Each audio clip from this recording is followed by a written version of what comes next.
Hello and welcome to another episode of On the Floor with Wayne and Rob. I'm Wayne Highlander, National Sales Manager for Bona Adhesives. And I'm Rob Johnson from Bona Training. How you doing, Rob? Did you almost call me Jerry? No? I thought I heard a J coming in there. There was a J that slipped in there. I don't know why. There was a J that slipped in there. I hear it all. Yeah, I couldn't even tell For you a why. floor guy, I got pretty good hearing. Yeah, that's pretty good. That was a test. I'm doing really good, buddy. How are you today? I'm doing fantastic. Yep, it's rainy outside, kind of miserable out, but happy to be here. You got to take the good with the bad. Yes, sir. That's all right. Today, we're going to talk about red flags and working with, should we say, challenging customers. Challenging customers. Yes. And I like the little talk you and I had before the show is we didn't want to call them PIAs or problem. We're trying to come up with a nicer way to talk to it. So I like what you said there. Challenging, more challenging customer. Yes, yeah. But I like the names we gave them. I do like the names we gave them.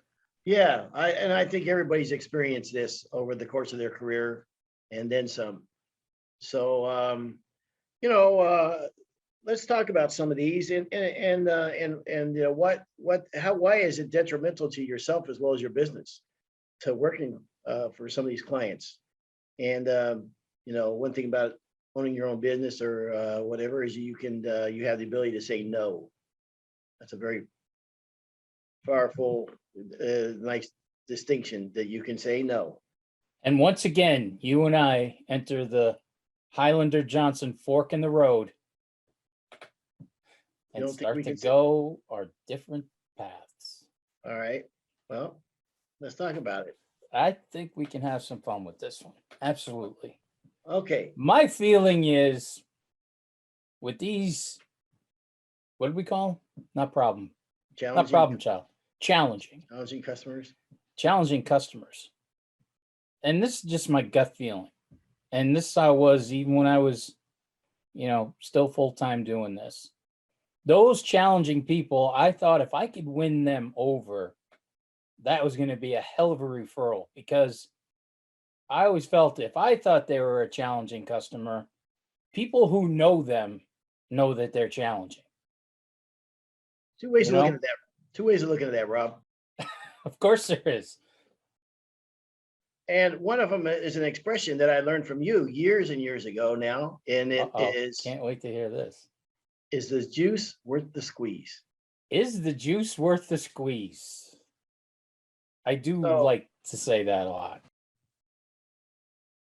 So there's just like a marriage and anything else, any other relationship, there's different stages in your career and in your business. And while, winning over some of these challenging ones at a certain point in your career might be, oh gosh, that's good. This was a tough guy. We won him over. Maybe in a different part of my career, or maybe if I'm more if I'm busier, don't need the work or whatever, you cannot make an argument that business is challenging enough without somebody else's issues being dropped in your lap.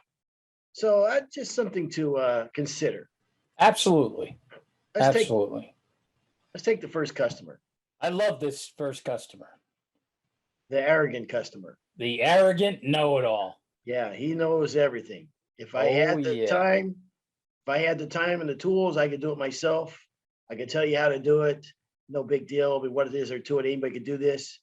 That guy. I'm a bit of a woodworker myself. It's always a good one. Yeah. Yeah, I love when they say that one. Well, I'm an engineer. So are you now? Are you really? Yeah, very happy for you. Oh, yeah. I don't think that was the worst thing I could hear. The worst thing I always thought to hear was, I am a lawyer. Oh, really? Well, I was never afraid of working for a lawyer unless they make a point of letting me know that they're an attorney. Yeah. And then not only that, it's also a turnoff to me in any profession. You know what I mean? You don't change the way I do business. So, but that's a tough customer, man, because you have to, if you're going to take on that job, sometimes you have to really kind of, swallow what you think and what you want to say to that guy. Or when he says, geez, the cost seems a little high. I was told it could be done for much cheaper. hmm.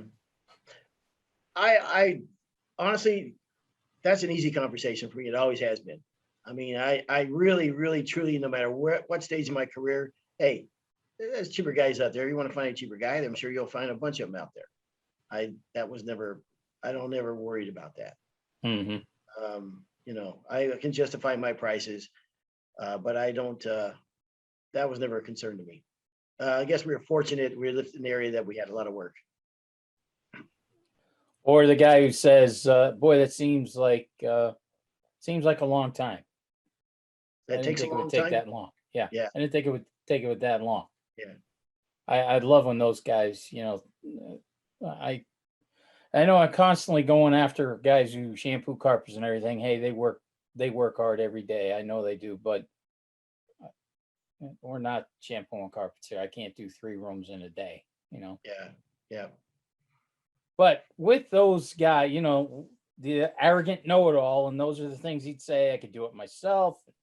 Cost seems a little high. Seems like takes a long time. I'm a bit of a woodworker myself. Sir, how about this? I'm a bit of a woodworker myself. Is there any way I could help and bring the price down? Oh man. Yeah.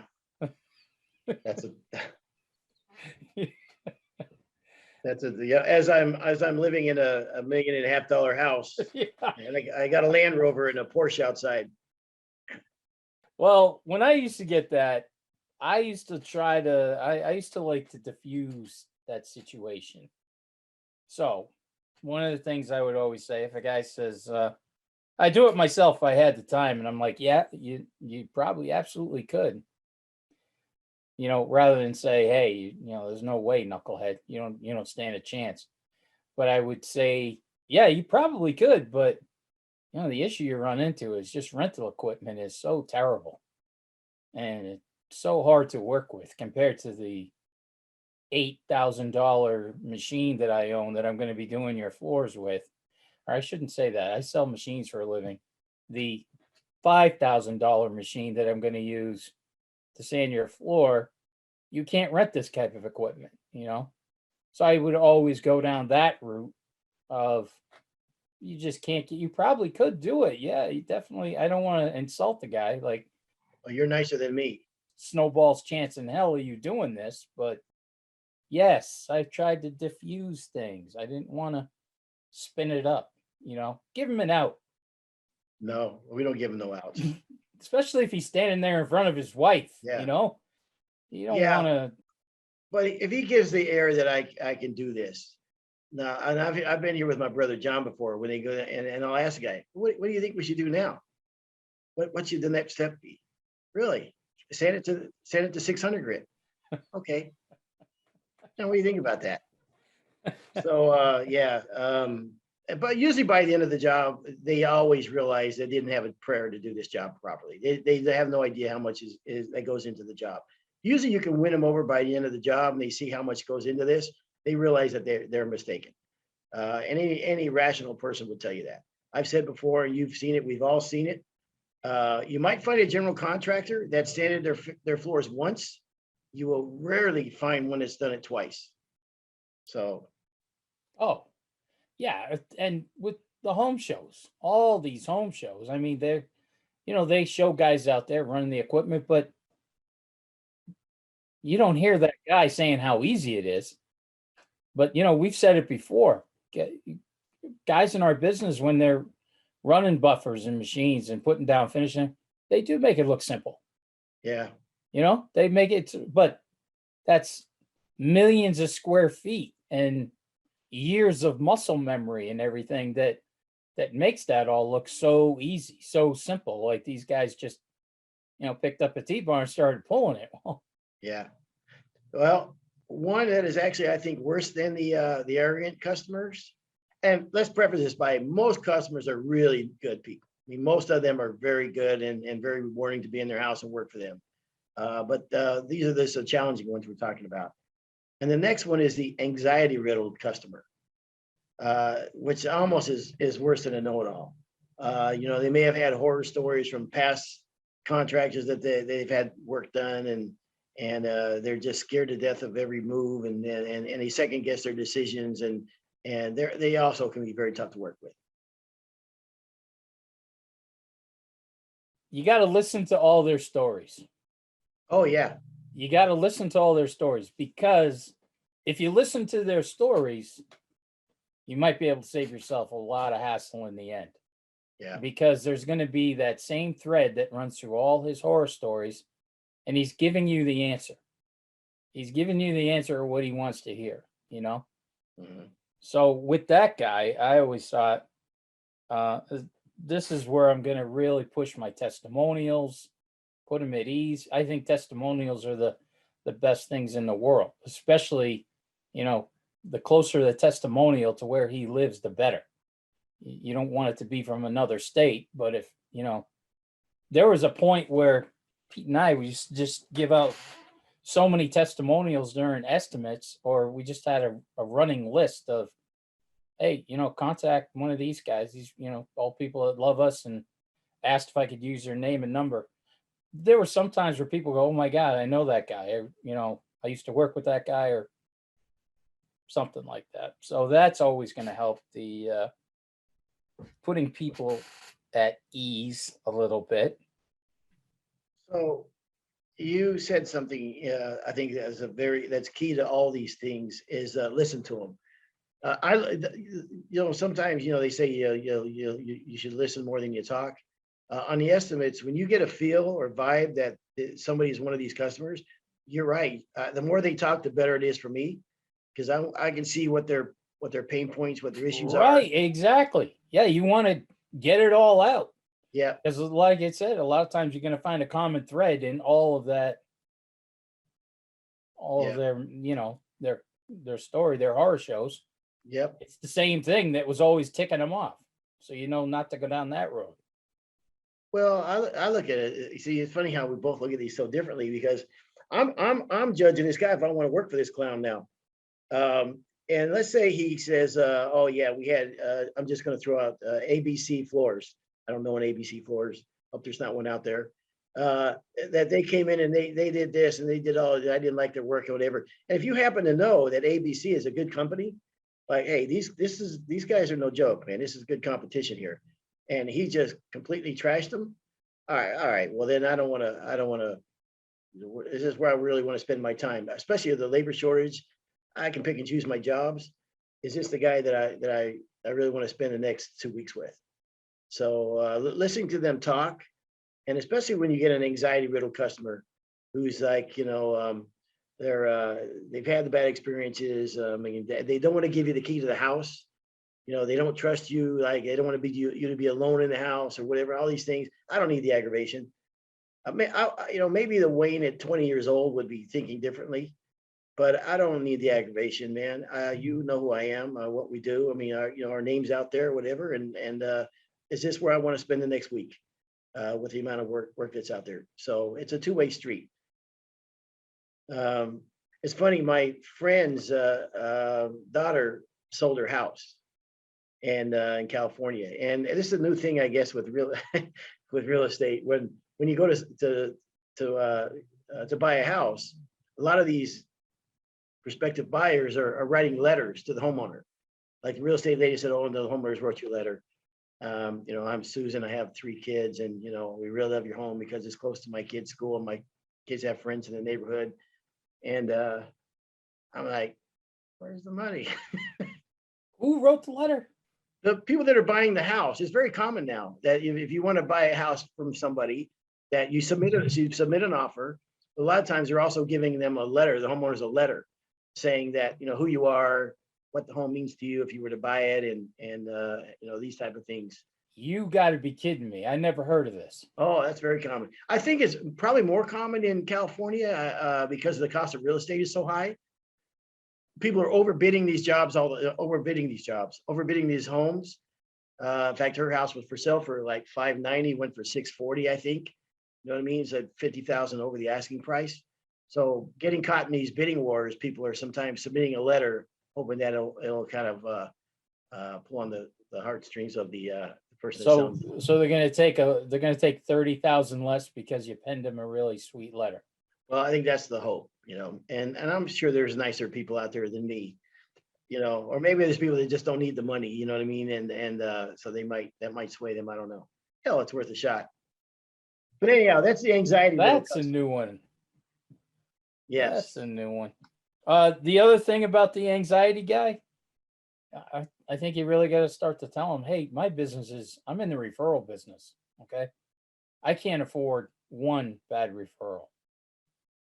I think you have to diffuse the situation that way. No, you're not going to go down that route I either, don't, huh? I don't like that.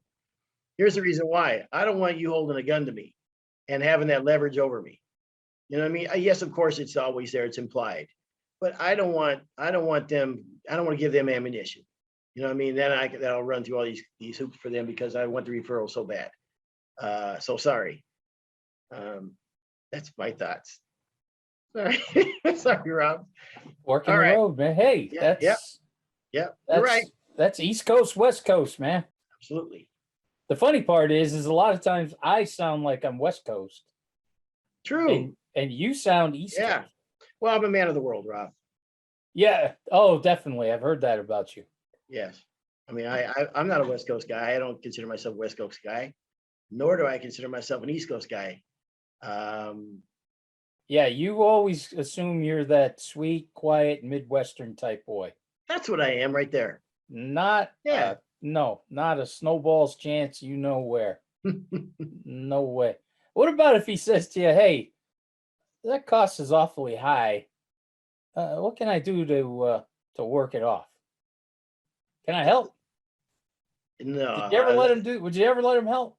I've told it before. I've done it one time in my job, but that was in my career, but that was by design.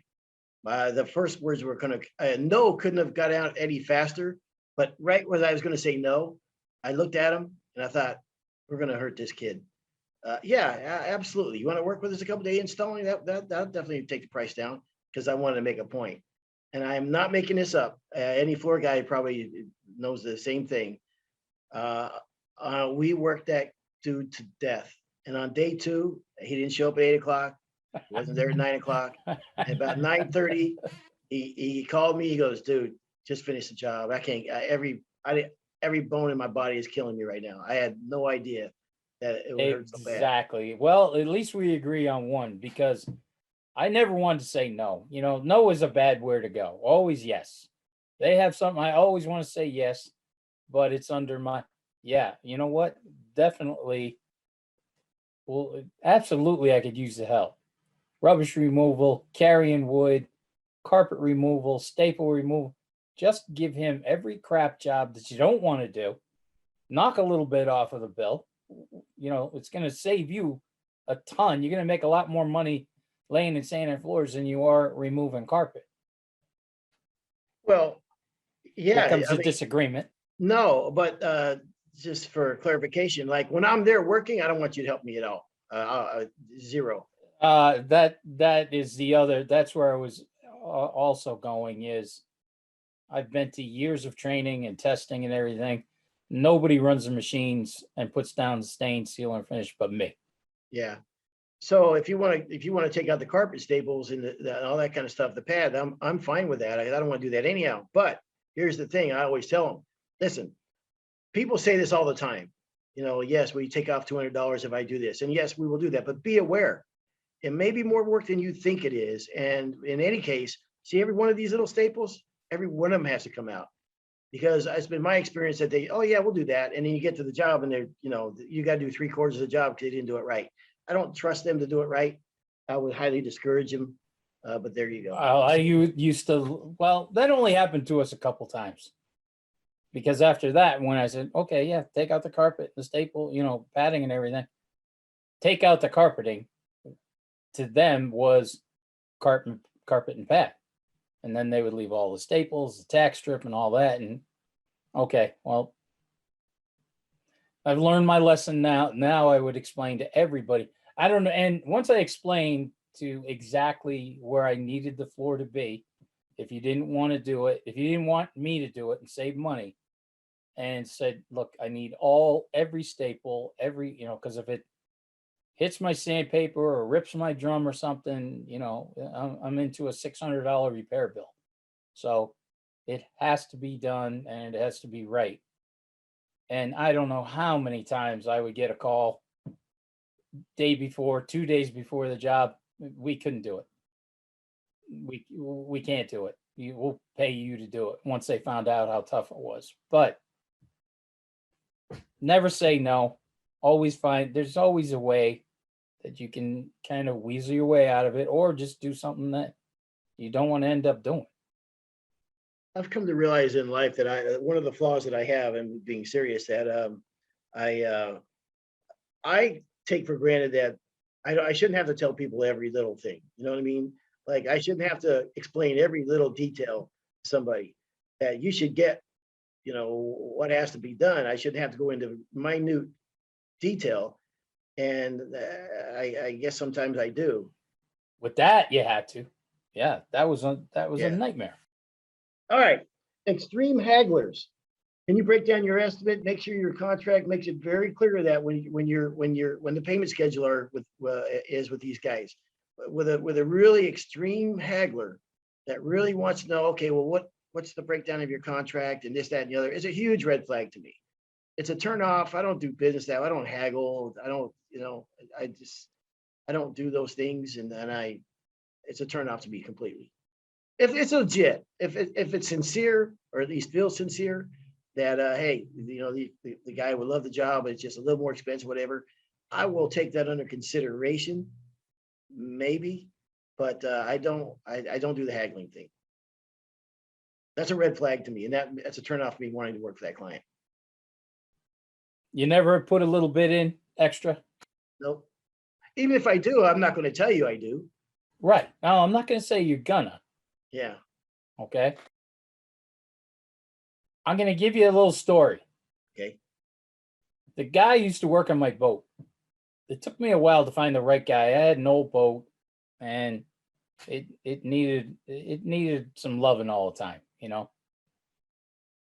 And finally, I found this guy, and he was about a 45-minute drive away. He would give me a quote. I'd say, so, what do you think it's going to cost? He'd give me the quote on the cost.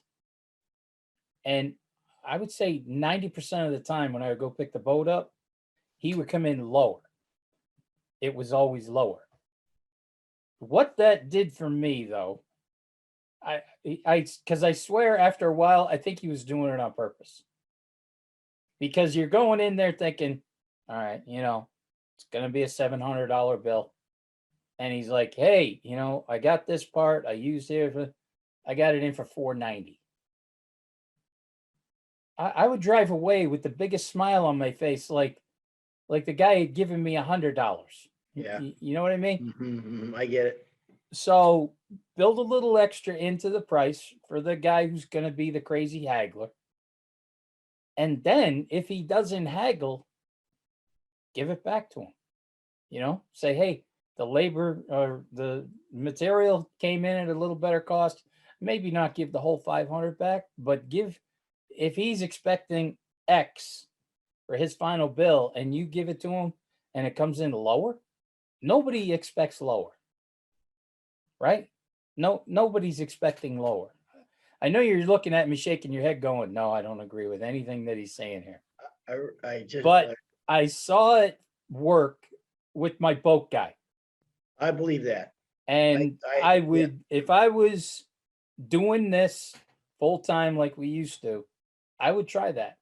I would definitely try it out, because not only was I so pumped about my price coming in lower, I told anybody with a boat and trailer, hey, where do you get your stuff worked on? I got a guy. He is, my boat is humming. He got it running better. I pushed his business like there was nobody. I was a salesman for him. Okay. Wow. Yep. And a lot of it was, well, one, the guy was really good. When you get a good boat guy, you get a good boat guy. Yeah.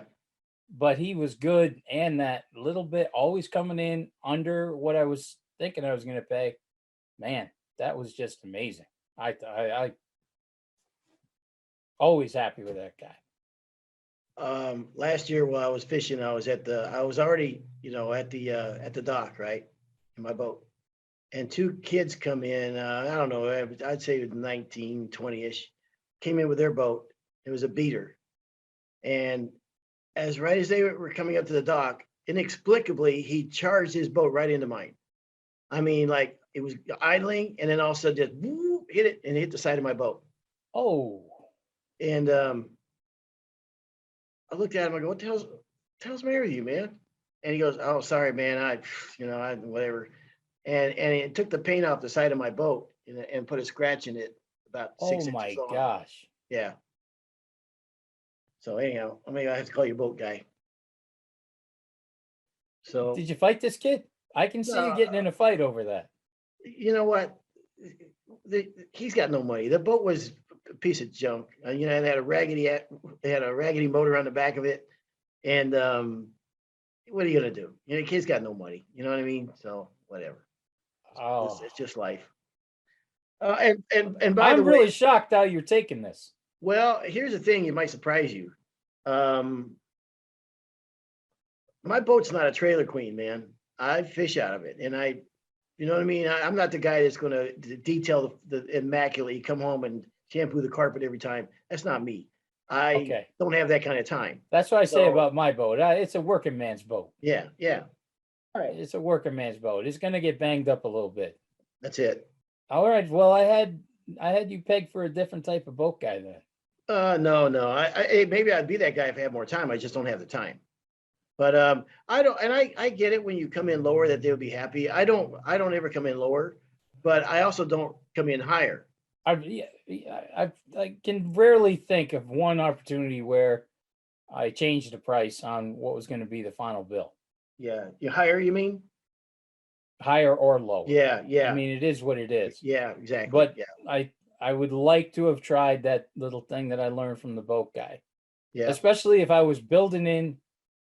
A lot of times I didn't build in extra money if somebody was going to haggle. Mhm. So, the other thing that can stop the haggling too is, one of the things that we teach at the school is pricing. If you offer the three prices, the good, better, best, poly, mega, traffic, there's your haggle. There's your haggling right there, right? And I know what you're thinking. Yeah, well, I'll tell you what, give me traffic at the mega price. Or Well, they yeah. could go down that road. Or you give them a go away price. You know what I mean? And then you win in any case. You know what I mean? If they're really extreme hagglers, I'm going to charge very high. And if I get the job, I get it. If I don't care. But I also listen, if I think something's going to cost me $800, or I'll give you a good, for instance, I had a stain. It's weird. I can remember this job. It's nothing that jumps out about the job, except the stain looks so black and so done that no hope whatsoever it was going to sand out. And the guy gave me his keys and whatever. Said, "All right, I'm on whatever. I'm be back in a week or so." I think they were buying the house. They had to place back keys. And when I sanded that floor, I charged them, I think, $800 to take to do the repair. That came up snow white, beautiful. I mean, like no issues. I mean, it was gone. I was shocked because usually you can tell, right? Or you got a pretty good idea what'll sand out, what won't. This one was completely like, it looked like there's no way in hell it's going to sand out, and it came out fantastic. And obviously I gave him his $800 back. I didn't charge him a dime for it. He was thrilled out of his mind. There you go. See, so you've done it. Well, I did it because I didn't because didn't warrant doing the work. So that's different. You know what I mean? If I had done the job, but only said, "Oh, well, it took me." But did he know that it sanded out that quick? I told him everything sanded out. I have to do a repair. I said, "Gosh, I got to be honest with you. I'm shocked because when it looks this dark, this bad, usually it's a game over." So what I'm saying is, you could have kept the money. Yeah, I could have, and he wouldn't have known. Yeah, I could have. Done some top nails around the area, I guess. Left scraps there or something. Said I did the job, but no. But the life doesn't You see, so you did. You've already done that. You already gave somebody, and he No, I wasn't didn't. expecting that money back. Yeah, you did. No, that's different than I did let's say it was a legit repair, but I said, you know what? The repair didn't take me long as I thought. I charged you $800 here. It only charges you $5 now. So that's different, but I didn't All do the right. work. All right. You know, another thing that will stop the hagglers too, Hmm. trick that I've talked about that I learned from my uncle on some of your line items. Anti-slip, no charge. Water popping, no charge. Any of those little things that you're doing, waste removal, no charge. You know, when he sees things, 3 or 4 different things that, and he didn't charge me for this, he didn't charge me for that, but you pointed out to him, right? Mhm. Like water pop or use an anti-slip. It's not going to cost you anything extra to do that. They don't know that. You put it in as a line item that, yeah, I'm not charging you, but that's what I do. You know, sometimes you can diffuse that situation of, boy, I get cast irons if I'm going to haggle with this guy when he's already given me 3 freebies. Yeah, it's weird because I never did that good, better, best thing or doing all those line items that you do. I'm not saying it's wrong. I think it's interesting. It's just something I never thought of. Mm-hmm. I just never did that. I can see, I mean, I can totally see why and I've experienced that where I've had stuff done and they've did line items, say, hey, we didn't charge you for X, Y, and Z. And I would have to think about that. It's something I ever did, but it might be a good idea. Well, definitely get back to me. Okay, yeah, I just sure. I know want you. to, I just want to Yeah, make sure that, somehow I made you happy with this yes. show. Okay. Oh, all right. What's the next one, Rob? The nagger. Yes, incessant naggers. Um, The nagger. um, I think you got to reverse the situation here. I think you reverse the situation. You become the nagger. you think? Constant communication. Communicate about everything. Constant updates. Daily updates. Boy, that's a good idea. That's a You good are idea. on his tail about, oh, good. Glad you're home. Hey, here's what we did today. Boom, boom, boom, boom, boom. To the point where you're going way overboard. He's going to probably start trying to stay away from you rather than nagging you. You're nagging him with constant communication, texting, right? Here's what happened today. Things went great. Boom, right? Stay in contact with him. Take that completely away from him. I also think that communication timeline, that's going to help the anxiety guy too. The guy who's nervous, he's a nervous wreck, you're there and everything. Giving him constant updates. How are things moving along? Sticking to the timeline, that kind of thing. Okay. You're shaking your head like you're No, I'm not not. sure. No, I'm not. Right when I've completely given up on you, you say something brilliant. See, my wife always wanted to say, how come you look up to Rob so much? I don't understand why you look up to Rob. See, Judy, that's the magic that I'm She talking about said right that. there. Why do you look up to Rob? No, she doesn't. No, she doesn't. Not kidding. But hey, I think that's fantastic. And here's the reason why is my nature is to do the opposite. I go back in my shell. I don't want to talk to you now. I'm going to put my head down and go to work and my work will speak for itself and blah, blah, blah. But you are right. That's a very good call. That's to stay on top of it. The communication, you see that these people need to have their hand held a little bit. They want to be communicated. They want to talk. I think that's a really good idea. And I can tell you, it would not have been my nature, and I probably didn't do that. I probably did the opposite, and so that is a very good call. See, you say I don't compliment you when you're right. No. Matter of fact, this bell is for me. That was a bell for me. Wait a minute, I got a bell too. I have to keep forgetting. You got a bell. I gave you one for your birthday, yes, you did. or the 100. Let's hear it. But that's not as loud as yours. Maybe I got. Yeah, no, it was on paper. Put it right up to the microphone. Any louder? No. Where's my microphone at? That better? Yeah. Hang on. Okay, I was gonna do a song. It's okay.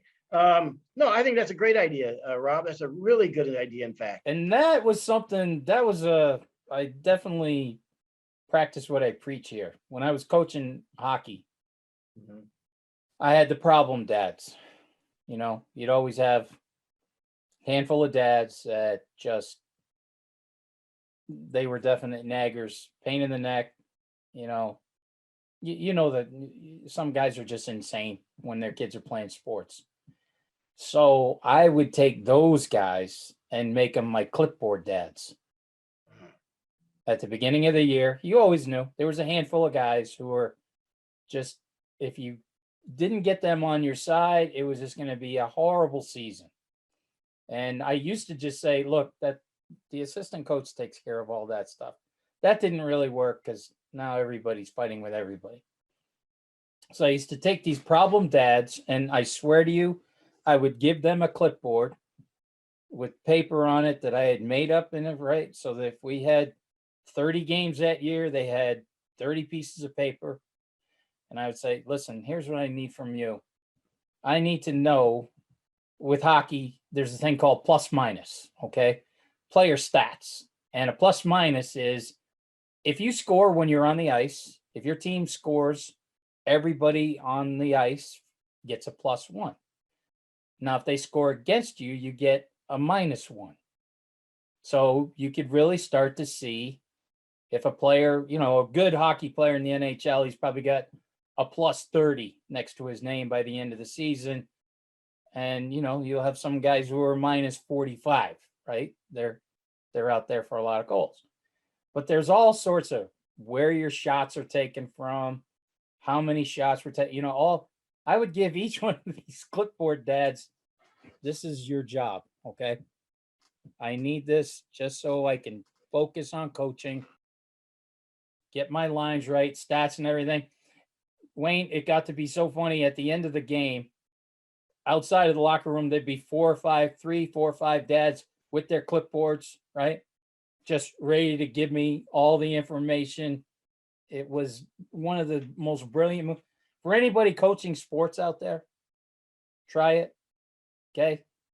It'll bring your love of coaching back because you just eliminate a few of your headaches that way. Bring them in. Because what I found out, a lot of time those guys, they just want to be part of it. You know what I mean? They want to be part of it. Maybe they don't have time to coach or put the time in or whatever. But the nagger, make him a clipboard dad. A lot of communication with him. I'm glad you're happy with that one. Now I'm going to sleep really good tonight. You know, I've had zero desire to be a coach my entire life.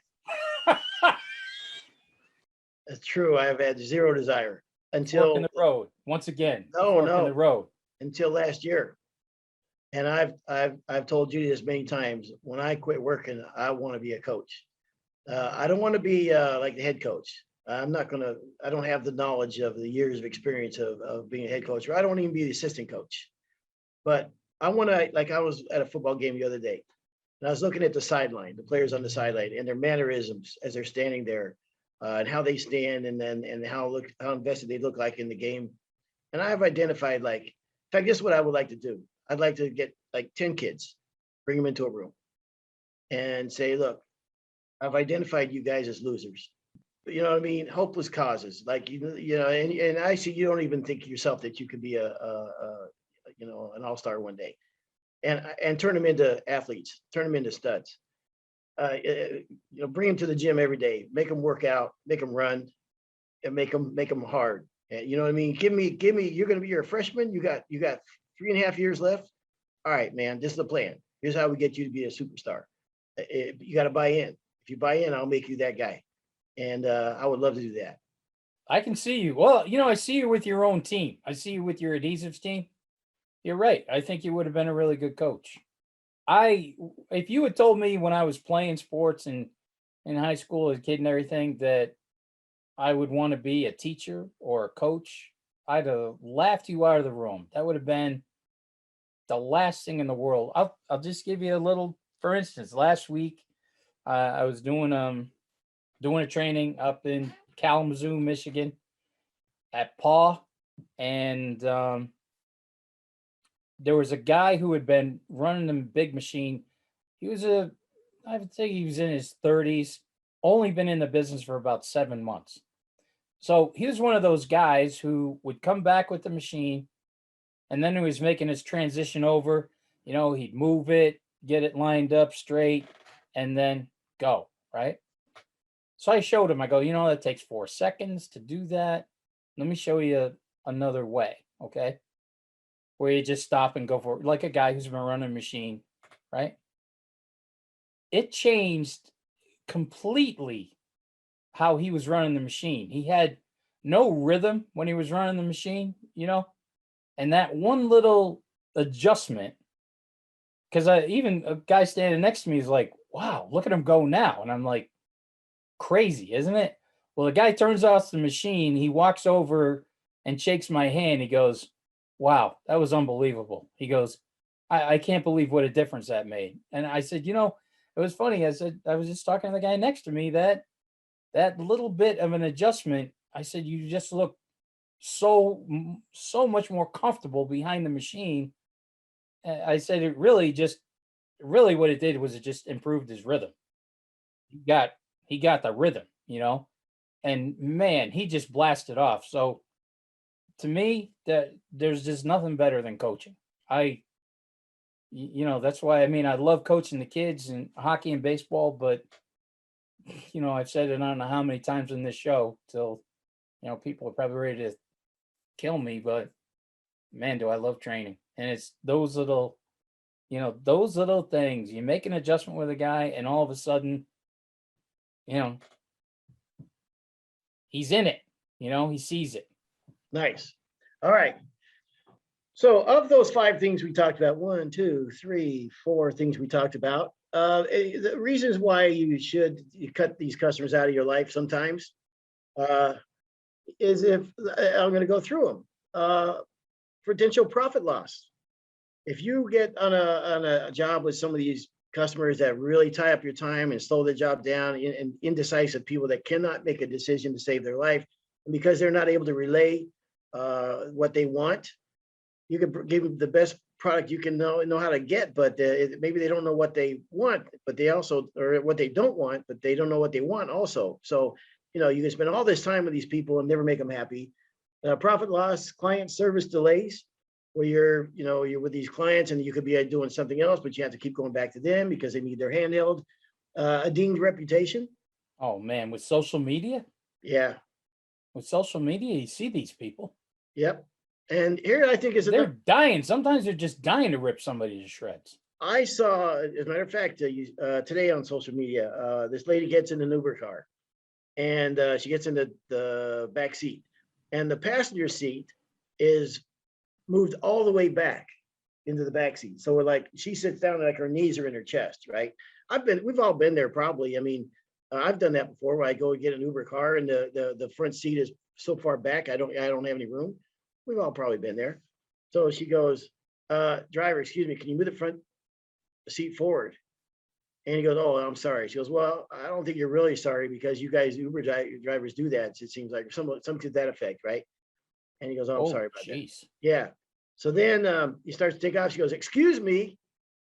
And he stopped and she goes, oh, I haven't finished putting on my seatbelt yet. Okay, can you wait? And I thought, they're out there, man. They're out there. So, and a dude, he had more patience than I do. So you're the just say no guy. Yeah.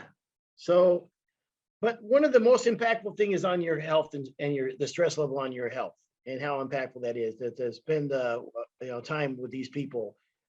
Sometimes is it worth the fight, so you can get them over to your side, so you get a good review at the end, or blah blah blah. It may, like I said, maybe when I was a kid, but anymore, that life is challenging enough. Running a business is challenging enough. Doing the floor is challenging enough. I don't need the aggravation. You know what? The other thing is, you're in a different category now.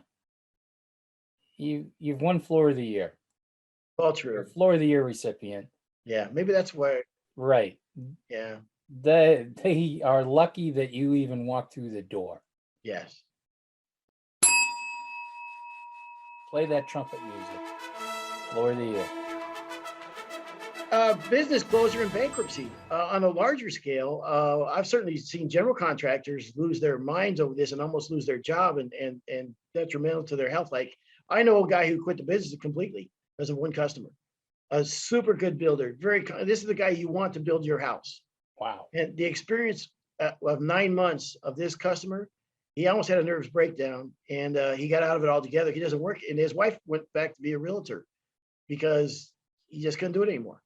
And it wasn't the guy was a incredible home builder, but that customer ruined his his livelihood from there on out. So these things, take these things into consideration. You work very hard as a contractor, and this job is stressful enough. Just be careful of the red flags, the arrogance, the anxiety riddled customers, the extreme hagglers, and the incessant naggers. Be careful. Be careful running into that group. Is that Okay. five? Is that five? No, the fifth one you wanted me to leave out, I thought. Dishonesty is the fifth one. I don't know how you tell if someone's dishonest. But I think there's some. The haggler, the arrogant, the know-it-all. No. There is one more. Scroll down, Wayne, you dummy. Indecisiveness. Opposite of the arrogant. Oh, okay. Yeah, I didn't really. Yeah, you're right. They never make a decision. And they regret when they do make a decision. They know what they don't know what they want, but they don't know what they want, but they do know what they don't want. So they can't verbalize. That's when I refused to sell. There was a point in time where I refused to sell semi-gloss. I got in too many jams with semi-gloss. Mm-hmm. I heard it too many times, like, it's a little shinier than I thought. And I was like, well, it's semi-gloss. Or, geez, it's a little duller than I thought. Well, so I sold two flavors. Shiny, shiny and satin. Gloss or satin. Please no middle of the road. I mean, unless the guy was adamant, like, no, semi-gloss. But when people were like, I'm not sure, well, what about like a semi-gloss? I say, please, let's make a decision. You're not going to be happy. Let's make a decision here. The indecisive people. Mm-hmm. The last thing here's red flags that are key, like red flags in their conversation is, my brother-in-law in Georgia, he's a flooring contractor, and he says you're like charging like way higher than he thought it should be for that amount of work. The family members in the trade or whatever. I've talked to 7 different contractors, and then none of them think you know what you're doing, type of deal. Or I've had other experts that I talked to, and they kind of disagree with something you're going to do. Or we can't pay in advance, but we'll pay in full when it's done, type of guys. That's a red flag. That if you can't give me money up front, then because I used to tell people that down payment is you just bought time in my schedule. Mm-hmm. I'm going to cover some material and stuff, but what you really did was you just bought time in my schedule. End of story. If they can't give it up for that, and like I said, of course, a lot of it would be, I tried to get all the material money up front anyways, but if they were anybody saying, nah, we'll pay you in full when it's done. Nope, that I'm going to be a Highlander there. I'll see you later. That's a huge red flag. Yeah. So, like we said, look, most of our customers are fantastic, wonderful customers, great experiences. Some customers, we all make friends for life that refer to us. We've had dinner with customers. We've had customers, just be over the top good to us. Well, and our good friend Jeremiah Strong. Yeah. He ended up marrying his customer. That's right. Yeah. He married her. Yep. Best floor he ever did. He is the second floor guy. He's the second floor guy I know that married a customer. When Pete and I used to get jammed up, I was just telling my son this story today. When Pete and I used to get jammed up, there was another company that we would use to do installs for us. If we were really wrapped up, we had these 2 guys that we call in, do installs. The guy goes in, does the install with this customer, and I happen to know her. She was a receptionist at the dentist I went to. I had known her for years. Beautiful woman, really one of those, beautiful on the inside and outside. She had a boyfriend that they were engaged to be married. And the guy that I used to go in there and do the job, he broke the marriage up and ended up marrying her. Wow. Two floor guys I know married their customer. I don't know any other floor guys other than Jerry that married their customers, but I've known several that had very short relationships with the customers.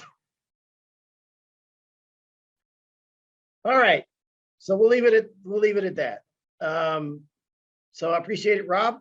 As again, we said, these are just red flags to consider, especially in this time with the labor shortage, and we can, the floor contractors have options that maybe just kind of be mindful of. All right. Well, this has been another episode of On the Floor with Wayne and Rob. Please stay tuned for another episode.